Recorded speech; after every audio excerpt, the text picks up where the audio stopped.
Have you been performing so long you don't even know who you are anymore? You've held it together, adapted, survived, but somewhere along the way, you lost your sense of self. What if your healing doesn't come from trying harder, but from rekindling that fire that got snuffed out when the world told you to hide? This coaching program is designed to help you stop patching symptoms and start rebuilding identity.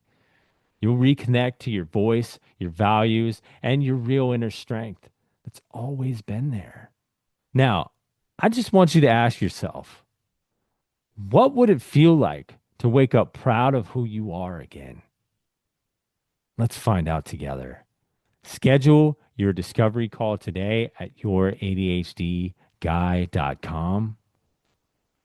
Aren't you worth it? They need to recognize that the emotions of people are important because to a thinking person, they can feel emotions can feel kind of superfluous. But Yeah. the emotions are very important in decision making. Like logical thinking people tend to look for the very best solution, period. Emotional people look for a very good solution that also fits their values and their moral code.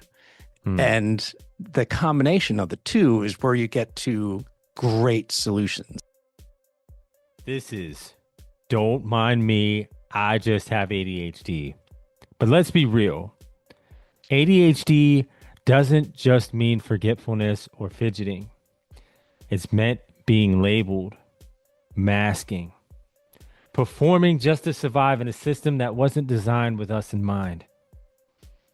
The podcast isn't about fixing you. It's about unlearning the shame you were handed down. Here we talk about ADHD, trauma, addiction, depression, healing, identity, all the messy things that make us human in our life and work. And we do it with fierce kindness. I'm Ron Sowers, your ADHD guy. And if you've ever felt like you had to earn your worth, if you ever struggled to slow down, speak up, or show up without a mask, welcome. You're not too much. You were never broken. And now you're waking up. Let's remember who we are together. Hey friends, Ron here, and this episode is going to challenge how you think about leadership, communication, and ADHD in the workplace. I sat down with Jeremy Doran, a seasoned engineer, a career developing coach, and podcast host of the Neurodivergent Leadership with Jeremy Doran, who has a fascinating perspective on how neurodivergent minds, especially ADHD brains, show up in fields like engineering and management. We talk about why engineers with ADHD often thrive in technical roles, but struggle when promoted to leadership, and how companies are totally unprepared to support that transition. This isn't just a conversation about work. It's about understanding how people think differently, communicate differently, and solve problems differently. And Jeremy breaks down why that's not a weakness. It's your biggest competitive edge. So whether you're neurodivergent yourself or just trying to lead better and connect deeper, this episode is packed with tools that will shift how you lead, listen, and live. Stay tuned to the end because I have a special gift just for you. Now let's dive in.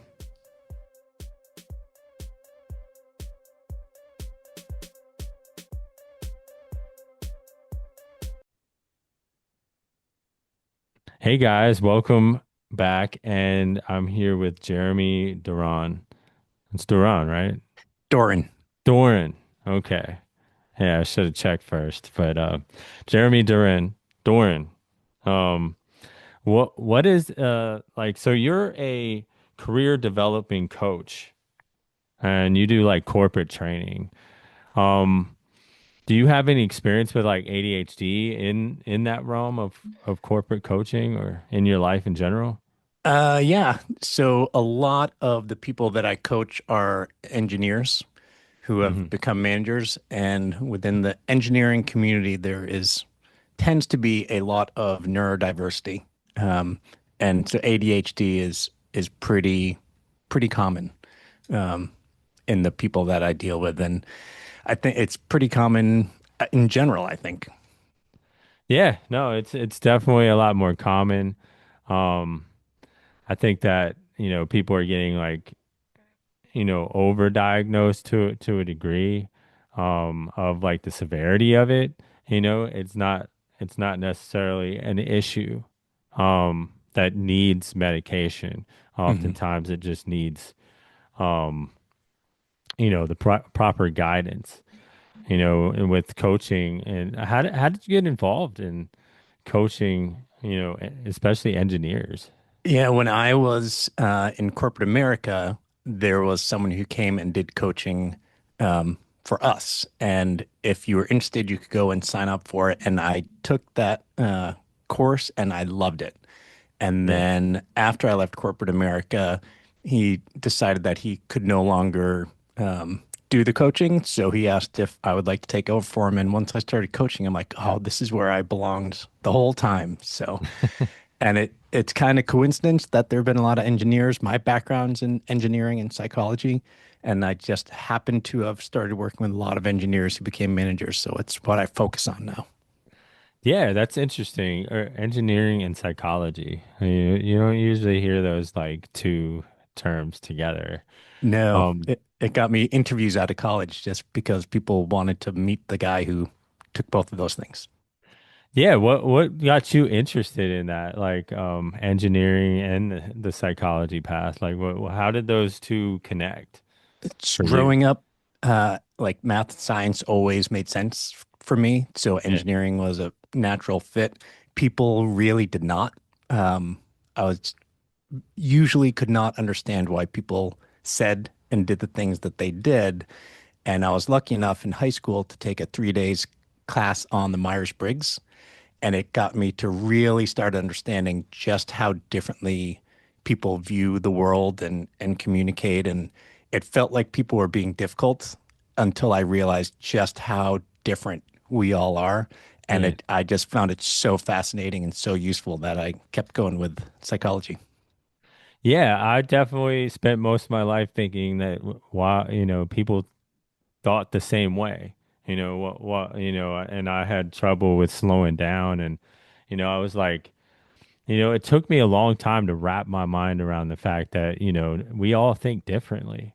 And once I was able to understand that and really soak that in, like everything started to become a lot easier to manage and handle what other people were doing and not think that, take it personally, like Mhm. that person's just being that way around me.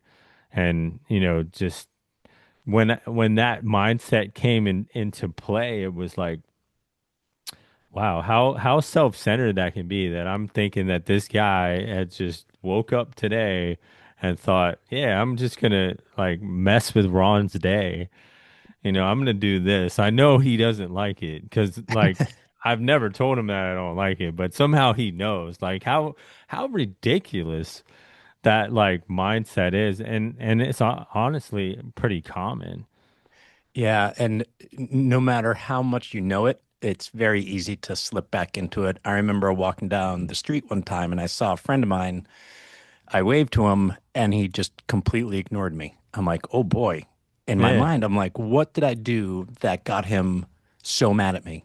yeah, And the next time I saw him, I'm like, you didn't say hi to me when I saw you on the street the other day. I'm wondering if there's something I did wrong. He's like, oh, no, I never saw you. I was like in my head practicing a presentation, so I never yeah. even knew you were there. But I spent days wondering what I did to make him mad.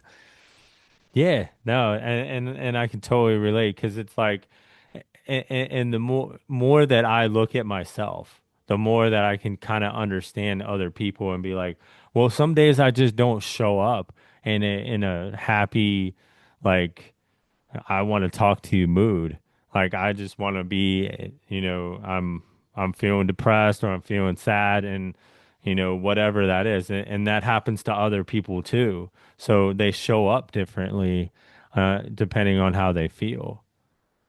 Yeah, it's it's hard, but I try to constantly remind myself that I'm not the center of the universe. I know, right? So, the career developing coaching, like what is something that what is your passion that brought you to that? Like, what really stuck with you, like to be able to train like specifically engineers? Is that just like something personal that you're interested in as an engineer or So everybody struggles when they make the transition from being an individual contributor to being a manager. yeah, Because, like for engineers, for example, they've spent somewhere between 10,000 and 30,000 hours getting really good at engineering. And then they're so good at it, they get promoted, and people just think they can change on a dime yeah. and develop management skills. And it's not that easy. So it really stinks to see someone who's been a superstar their whole career and then get promoted because of it and all of a sudden really struggle because most companies don't know how to help them make the transition. So that's when they will bring someone like me in. Yeah, it's interesting that they don't have like management training, like an extensive management training on how to be a better leader, how to because I know some of the best leaders in personally and in my research that are very they show a deeper level of empathy towards other people and I can imagine being an engineer and being about numbers and this and that and just systems that can be incredibly difficult to have that emotional awareness of other people, much less yourself. How do you what are some of the things that you do to help with that? A lot of it goes to self-understanding. So I like assessments like the Achiever Profile or the Myers-Briggs. And like I said, it helped me get a much better understanding of myself when I went through it. And once you do that, then you start to realize, you may tend to be one way, but it doesn't mean you always are that way. And if you recognize it, like I'm very introverted. Yeah. It doesn't mean that I can't go out and talk to people. I do it all the time. It just takes a little more effort for me than it does for an extroverted person. Yeah, no, definitely. And I'm the same way. I'm introverted and that's one of the things that I coach is like how to be more pro-social. And like you said, just because you're introverted doesn't mean that you don't know how to have conversations or even deep, long conversations. It's just they take a lot more out of the introverted person than it does like anybody else, especially if you're like deeply introverted, which I am.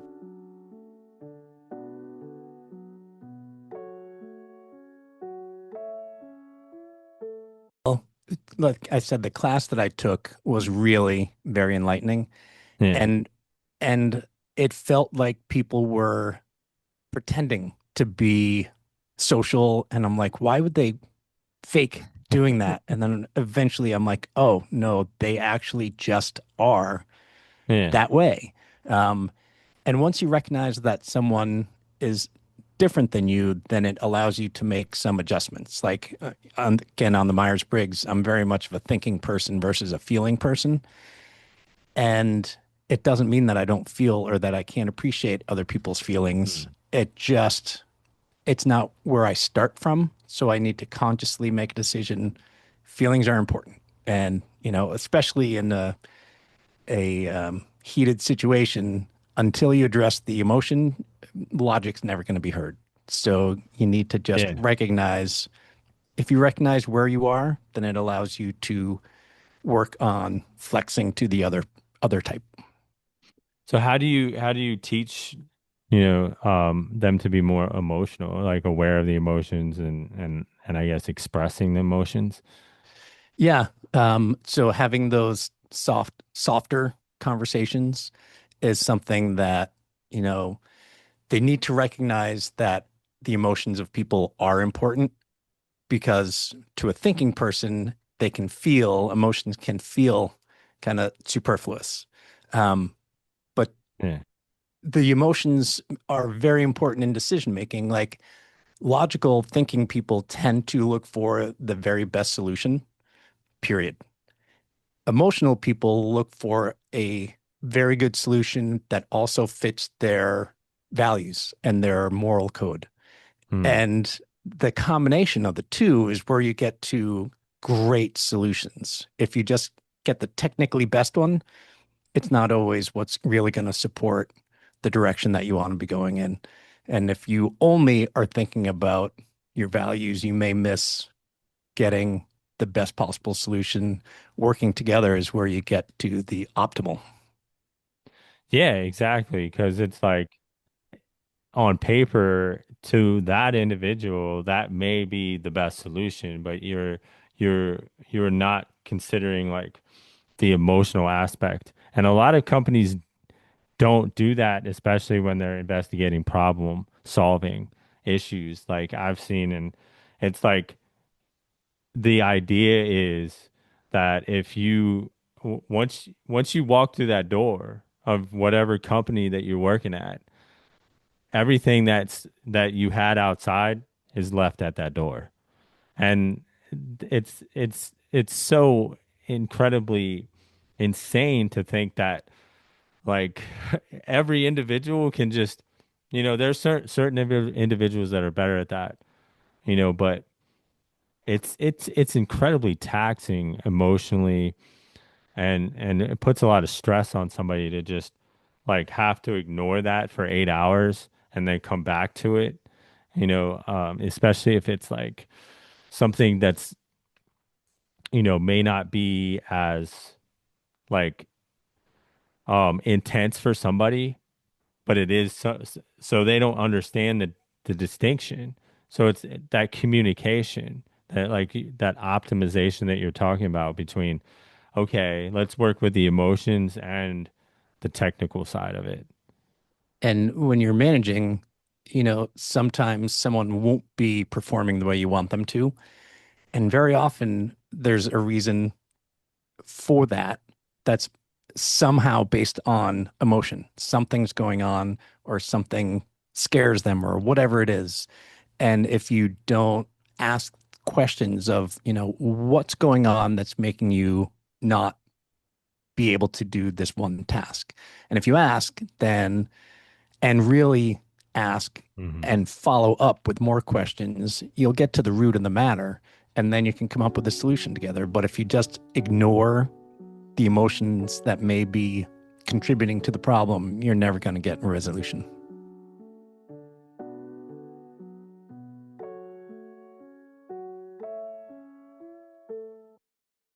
Yeah, exactly. You got to do some digging. Because I'm sure that, when you work with engineers, it's a lot of men, and men have, t have notoriously not been able to speak about their emotions. And it's not because they don't want to or they don't have them. It's just they've never had a system that's designed around that being okay to do that, because the perception is, well, I don't want to be perceived as weak. So if I talk about being depressed or being sad, like, yeah, then I don't know how to deal with that. I don't want to be seen that way. So that's like I can't, they shut down. How do you get through um that that type of barrier? So can I tell you a quick story? Yeah, First, of course. I just love stories. yesterday, I was talking to a friend of mine who's a surgeon, and she said that in their training, they are told over and over again that if a man comes in, even if he says that he has a small problem, you have to pay very close attention because he does not want to go. Men do not want to go to the doctor. They don't want to get the help. And if they actually took the step to go in, they have to Yeah. really, really pay attention because there's probably something pretty significant, even if they don't want to admit that it's significant. Yeah, that's huge. Like, yeah, yeah, no, definitely. And I can relate because my dad's always been like that. He's always been like not wanting to take, aspirin for a headache unless it's so bad. And, that's kind of trickled into my view on medication. And most recently, he actually like cracked a tooth and didn't even want to and like put off, didn't think that going to the dentist was a good idea in that situation. Like, I can't imagine the kind of pain. Um, so that's just like, and he's an engineer as well. Oh So yeah. like I get, like he's got a lot of engineer humor. I don't remember. There was like one joke about like, oh, he's an engineer, and like, oh, there was like, oh my God, like his life is over. Like, Sometimes when I'm networking, people ask, what do I do? I say, I help engineers talk to humans. And they always get it. They always laugh. And they almost always tell me a story about some engineer that they deal with at work or at home or wherever it is. It's funny that everyone's got a story. yeah, it's always like it's so almost caricature, like how it's like, and unfortunately it does show up that way. I guess what do you attest that to? Like, why are so many engineers so have this difficulty, connecting on an emotional level? Yeah, it's certainly not all of them, but it is the Yeah. tendency. And everyone's brain is different, and people who are very interested in solving technical problems, just their brain tends not to, also focus on the emotional side of things. So it takes a pretty specific personality type to be a good engineer. And that kind of focus on like Yeah. this one thing makes it harder to expand out to the rest. Yeah. So do you get like a lot of people with ADHD or autism that you coach? It's rarely like autism's rarely diagnosed, and it's called the spectrum for a reason. I joke with some of my friends who are therapists, and I will say I might be on the edge of the spectrum, and they'll always laugh and say, "No, you're not." And then they stop and think about it for a minute. They're like, Maybe, like you're right Yeah. around the edge of it." So it's all degrees. So yeah, a lot of people either diagnosed or not diagnosed are, you know, on the spectrum or right around it in the engineering world. Yeah, no, and when you start to look at things on a spectrum, like it starts to just be like, oh, okay, if it looks like they're doing something that's not normal or a little bit off off the ranch, you know, um, it's more like I'm like, okay, well, and most people don't know how to open up about like their emotions, much less like a diagnosis like ADHD or autism. What helps you to kind of get them to open up about that? It's one of the engineers that I've talked to had a great explanation when he became a manager. He knew that he wasn't going to be good at the emotional side of it. So he basically engineered a solution to be more emotional as a manager. So if you look at it as a problem, then it's a problem that can be solved. So if you recognize that you have ADHD or whatever it is, and you say, okay, I have this and it causes me some difficulty, and it's not all bad. Like Yeah, ADHD can help people be very great at certain things. It just makes some other things more of a challenge. So yeah, if you look at the challenge as a problem to be resolved, you don't always have to solve it yourself. Sometimes it solving a problem means getting help, whether it is, medicine or just some techniques or strategies or whatever it is. But, you know, no one just started engineering on their own without somebody else helping them and teaching them how to do it. And it's the yeah, same with dealing with, being ADHD. yeah, definitely. And yeah, it's something that I've learned is like knowing your limitations. Like knowing what you can and can't do has been something that's given me a lot of strength. Like I'm not going to go pursue. I don't. You don't have to be good at everything. You can just focus on these things and get help with the rest. So I'm sure like once they get to that point of becoming a manager, they're like an all-star engineer. Um, it's probably difficult for them to see themselves as somebody that needs help. How do you kind of get to that point if they're struggling with that? You know, Fortune 500 CEOs, more than half of them have a coach. So if, the guy who's running Coca-Cola knows that he needs a coach, then Yeah. how can a new manager not think that they could benefit from having a coach? And sometimes, they know more about their job than I do. I'm just an outside perspective, and having an outside perspective along with, some experience that they haven't got just goes such a long way to helping people.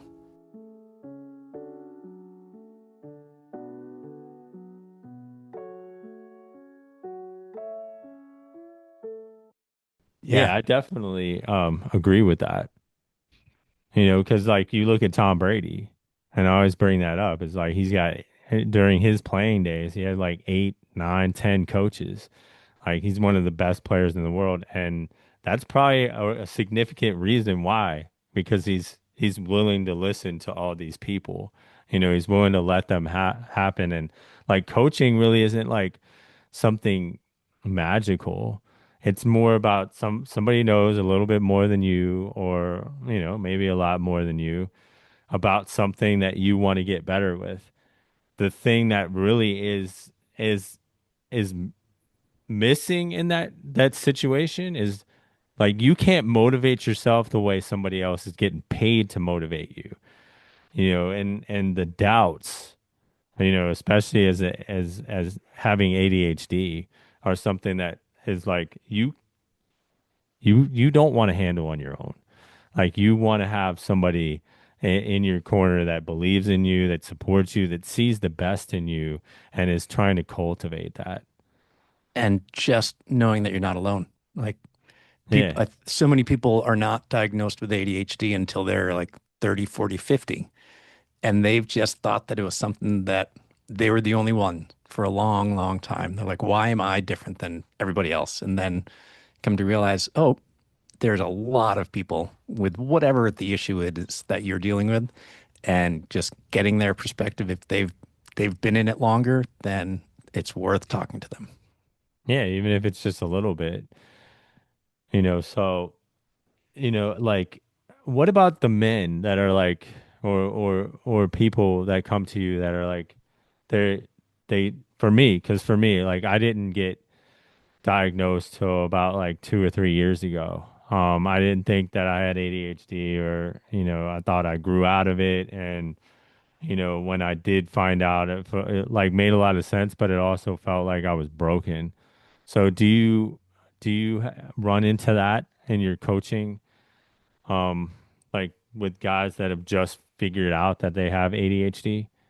You know, so I have not been diagnosed with ADHD, but I believe that I have some. And it just occurred to me recently because of all the techniques that I use to help Yeah, myself focus. Like on my computer, the when it goes to sleep, the message on there is complete this task, you must. It's a picture of Yoda saying it in the way Yoda talks about yeah, completing tasks. And I realized how many things I do and have always done to help myself stay focused on tasks because I tend not to. And it just finally occurred to me, I'm that's like, cool. oh, I've been doing all of these like coping mechanisms for a reason because I've got, you know, a thing.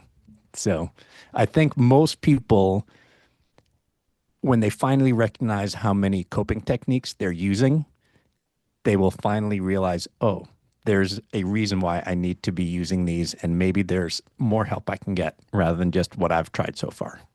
Yeah, and even developing those coping mechanisms are like it shows like that you have a huge level of creativity. Um, and intelligence, like, and that's a huge strength to be able to do that. But like you said, oftentimes there's a better solution, and if you're spending all this energy trying to mask the fact that you have a deficiency here, or you're not as good as at this, or masking the ADHD, like often, like that's energy that you taken away from the focus on your job. So you're not going to be able to show up in the best way. So being able to ask for that help and admit that, hey, this isn't something that's a mark against me saying that I have ADHD. It's just more of like, okay, this is how my brain works, and let's try to figure out how to make it work better, or how I can work better within that system with the brain that I have, because it's not going anywhere. Yeah. And we need brains like yours, mine. Like Yeah, all the great inventions were probably made by someone with ADHD. Like I know. everything that changed history was somebody who was very ADHD almost always. Yeah, I know. And it's unfortunate, that those people, and I get why they don't, but like you have this platform, to talk about how you have ADHD, and look at me, I was successful. So you break that myth that if you have ADHD, then you're broken or you're never going to be successful. Like you're obviously showing that you're successful, and that can give so many people that are living with ADHD that hope that, like, hey, if Michael Jordan did it, like I can do it too, in a different area. Like it's not something that's going to hold you back. Yeah, and you know, people talk about DEI, and some people love the idea of it, some people hate the idea of it. And what I will say is that everybody should embrace diversity, equity, inclusion. And Yeah. I don't say everyone should embrace it because that's what's fair. Take the fairness out of it. Your company is going to run so much better if you get a very diverse group of people. And that is, both culturally and the way people's brains work. If you have everyone who is kind of similar, you're only going to get so far. So you have to embrace people who are very different than you. And sometimes companies will struggle hiring and really engaging somebody who's got maybe ADHD because they seem different than the manager Yeah. is.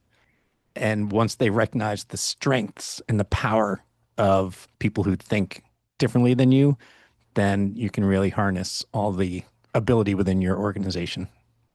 Yeah, that's a huge point that you brought up, and that's something that I've done a lot of research on, and I want to advocate for in the workplace as well, is like, this idea of like conformity, and how it's such a fragile, weak system to have, versus when you have a bunch of different people that can think in a different way and their strengths are showing up in the best way possible. Like that is you have an edge on your competition because people love innovation, and the only Mhm. way to have a real innovation is to have that diverse level of thinking that is brought to about by people that have neurodivergencies. How do you um what are some techniques that you use to get um the corporations to really embrace that on a deeper level? It's interesting. A lot of it has to come back to studies. Um, Yeah. and I'll talk to managers about the importance of your employees feeling seen and heard. And if someone is not a touchy-feely person, they're like, yeah, I guess that's nice, but it's not important. I'm like, no, no. When employees feel seen and heard, like they're Yes. 25% more productive, the companies make more money, and study after study shows that it's not a nice thing, it's a financially sound thing to do to make people feel seen and heard.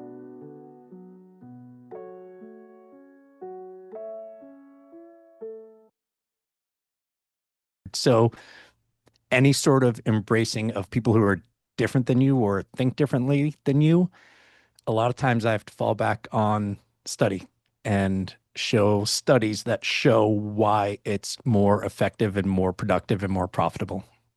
Yeah, you got to speak their language. Like it's like it's like the feel good emotional stuff, it's like it's good on paper and yeah, I'd love to have that just as like a tax write-off, but it goes deeper than that. It's more about, those numbers. Like do you want more numbers? You look at these companies that embrace that and it's always goes back to that inclusion, that feeling like you belong, feeling like you're seen and heard, and um, it's an incredible tool to have, because it's like it does so much, and it doesn't take that much to like really make that change. I feel like that's where the hang up is like, oh, I got to learn a new thing, I got to talk to people, I got to ask them how they feel. It feels icky, and it it's like it's something people would rather avoid. But honestly, when you start to understand how, like, you'd want to know how your wife felt, you would want to know how the people in your life felt, and I would hope. And when you do that, it's like you create a deeper connection, even if what they're talking about is being depressed, or they feel sad because like their love life's not where they would want it to be, or they're exploring, you know, deeper about who they are emotionally. Those things go a long way, and they're really not that difficult. It's just over time asking the right questions. Yeah, and asking questions and follow-up questions and actually caring about the answer. I've coached someone who was a manager, and she had complained about someone on her team who had a ton of potential but just wasn't being all that productive. She ended up having conversations with her and found out that she just wasn't motivated because she Yeah. didn't love her job. She wanted to be a professional golfer. And so the person I was working with decided to say, hey, what do you need in order to achieve your goal of being a professional golfer and, a certain amount of time off and pay raise and so they decided to work together. They're like, I know you'll only be here for 2 years, but here's what I'm willing to do for you to help you get to your goal. But here's what I need from you in the way. And she said, for those 2 years, that person was hands down my best employee because I found out what was holding her back and we came up to a solution together. But if you don't stop and ask those questions, you'll never find out. Yeah, that's powerful. Like, what drives you? What drives your employees? What are their passion, and like if you notice that their work is slacking off, like asking them, like, it's usually a lack of motivation. And, how can you do that in a little way? And oftentimes it's just having those conversations. Mhm. People, no matter where they're at, want to have, want people to see them for what they are. And like, it's made such a huge impact in my life, and just the small things that I've done at my own job, that are huge. What is like I know you just told me that story, but what is like the most impactful story that you've had as a coach? There was, so this doesn't have to do with ADHD, but someone that I was working with, he his boss told him that he needed to work with me. And we sat down. He said, I don't have time for this. I'm like, I know, but that's what we're going to start with time management. And he had not had a weekend off in about 6 months, like maybe one weekend day off, but he'd never taken both weekend days off over 6 months. And he was working about 70 hours a week. And within 3 weeks, I'm like, just work with me on this for 3 weeks. I promise it'll be worth it. On the fourth week, he took his first full weekend off in 6 months. And he came in, he's like, you have just changed my life. Wow. That was very powerful. No, I know that burnout from, and that idea of like I need to keep working. It's usually coming from a place of like distraction. Like you want to be distracted from something going on in your life, or you're running away from an issue, but when you start to like do the work to actually face it, it's really not as bad as you've been running away from your whole life. And a lot of times it's like, why didn't I do this before? Yeah. It's That's like huge. cataract surgery. Everyone I know who's ever had it, it's like, why didn't I do this years ago? But they always put it off. So addressing our issues is something that we all tend to put off. And once we do address them, like, oh, finally. I know. I know. Well, it's definitely been good, and I enjoyed having you on the show. Um, how can people find you? The easiest way to find me is probably on LinkedIn. So Jeremy Doran Speaks is my webpage, and also that's my name on LinkedIn. So that's an easy way to reach out and get me. Awesome. Any imparting, what would be the most impactful thing as a coach that, people could leave with? So for communication, just stop assuming. Stop assuming that other people think and communicate the way you do. Stop assuming that you understood what they said if you're not really sure. So just stop assuming and start asking questions. Yeah, like for clarity, like Yeah, maybe even asking like, hey, I've heard this, but, am I getting that right? it It's okay. it stops conflicts often. If you just stop and say, "Here's what I think just happened." Is that what you understood? They're like, no, not at all. Like, oh, good. Then we're fine.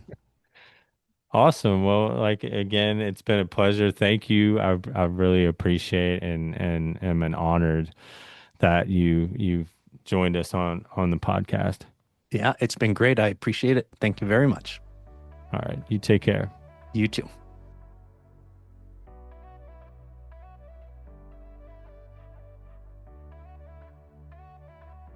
And that's a wrap on today's conversation with Jeremy Doran, someone who truly embodies what it means to lead with insight, intention, and inclusion. If you've ever felt like your brain or your leadership style didn't quite fit the mold, I hope this episode gave you permission to see that maybe the mold is the problem, not you. Whether you've navigated ADHD, managing people, or just trying to better understand yourself, remember awareness is a superpower. And when you understand how you think, you lead differently, you connect differently, and you live differently. And if you want more of Jeremy's wisdom, make sure to check out his podcast, Neuroconversant Leadership with Jeremy Doran, where I recently had the honor of being a guest. It's packed with powerful conversations about how to lead, grow, and communicate across neurodiverse teams. And listen, before you go, I need to tell you this. If you've been drifting, feeling stuck in the same patterns, saying you'll figure it out later, you already know how that story ends. Nothing changes. The days blur, and the self doubt just builds up. But it doesn't have to. That's exactly why I created my self discovery journal. So you don't have to keep guessing what's wrong or carrying all this alone. It's gentle, but honestly, it's transformative. These prompts reveal things most people never slow down enough to see. And every page is built to help you finally understand the parts of yourself you keep ignoring. If any part of you has been whispering, I need to get my life back together, this is your sign. Don't put it off again. Don't let another week slip by in confusion or on autopilot. Grab the journal now before you talk yourself out of the clarity you've been craving. It's at youradhdguy.com. That's youradhdguy.com. And until next time, stay curious, stay kind to your brain, and remember, you're not here to fit in. You're here to break the mold. And as always, subscribe and may the source be with you.